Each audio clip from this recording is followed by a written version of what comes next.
Welcome to mega 9 TV. నేను జనని. బుల్లితెర hero Sudigali Sudheer కాంట్రవర్సీలో చిక్కుకున్నాడు.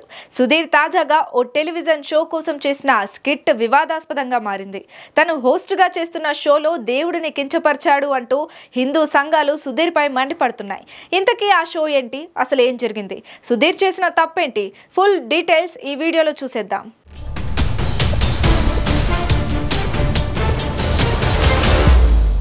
సుడిగాలి సుధీర్ కు బుల్లితెరపై ఓ రేంజ్ లో ఫాలోయింగ్ ఉంది. సోషల్ మీడియాలోనూ ఫ్యాన్స్ విపరీతంగా ఉన్నారు. ఆ పాపులారిటీతో హీరోగా సినిమాలు చేశాడు. హీరోగా పెద్దగా వర్కౌట్ కాకపోవడంతో తిరిగి బుల్లితెరపై ప్రోగ్రామ్స్ చేస్తున్నాడు. అయితే ముందులా కమెడియన్ గా కాకుండా హోస్ట్ గా ప్రోగ్రామ్స్ చేస్తూ ప్రేక్షకులను ఎంటర్టైన్ చేస్తున్నాడు. అయితే తాజాగా యాంకర్ రవితో పాటు సుడిగాలి సుధీర్ హోస్ట్ గా వ్యవహరిస్తున్న ఓ కొత్త షోలో చేసిన పని కాస్త కాంట్రవర్సీకి దారితీసింది. ఈ షోలో సీనియర్ నటి రంభతో చేసిన స్కిట్ వివాదాలకు దారితీసింది. అప్పట్లో మెగాస్టార్ చిరంజీవి రంభ కాంబినేషన్ లో బావగారు బాగున్నారా అనే మూవీ వచ్చింది. ఈ మూవీ అప్పట్లో సూపర్ డూపర్ హిట్ అయింది. ఈ సినిమా ఇంటర్వెల్ సీన్ అందరికీ గుర్తుండే ఉంటుంది. చిరంజీవి శివాలయంలో నందీశ్వరుడు నుండి శివుడిని చూడాలనుకుంటే మధ్యలో రంభ వస్తుంది. ఇదే సీన్ ను తన కొత్త షో ప్రమోషన్స్ కోసం మరోసారి రీక్రియేట్ చేయాలని సుడిగాలి సుధీర్ ఒకప్పటి హీరోయిన్ రంభతో కలిసి ఒక స్కిట్ చేశాడు. దీనిపై హిందూ సంఘాలు తీవ్ర స్థాయిలో మండిపడుతున్నాయి. సోషల్ మీడియాలో కూడా నెటిజన్స్ ఫైర్ అవుతున్నారు.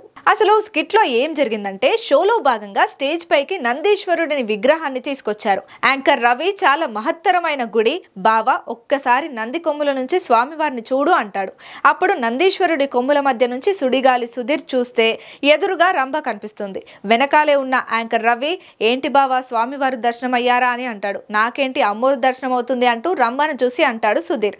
ఈ వీడియో కాస్త నెట్టింట్లో వైరల్ అయింది. దీన్ని చూసిన వారంతా హిందూ దేవుళ్లను అవమానించడం ఏంటి అంటూ ఫైర్ అవుతున్నారు.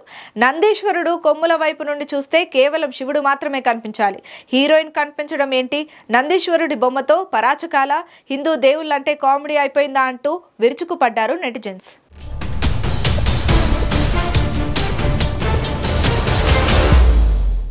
ఎంతో కింది స్థాయి నుండి ఇండస్ట్రీలో పైకి ఎదిగిన వ్యక్తి సుధీర్. అందరితో ఎంతో వినయంగా, మర్యాదగా, కలుపుగోలుగా ఉంటాడు. అలాంటి సుధీర్ ఈ వివాదంలో చిక్కుకోవడంతో ఆయన ఫ్యాన్స్ రియాక్ట్ అవుతున్నారు. సుధీర్ హిందూ సాంప్రదాయాలను గౌరవించే వ్యక్తి అని, ఉద్దేశపూర్వకంగా ఏదీ చేయడు అని, కేవలం ఒక ఫన్నీ స్కిట్ లో భాగంగానే ఆయన ఇలా చేసుండొచ్చని సపోర్ట్ చేస్తున్నారు. మరి ఈ వివాదంపై సుధీర్ ఎలా రియాక్ట్ అవుతాడు అన్నది వేచి చూడాలి.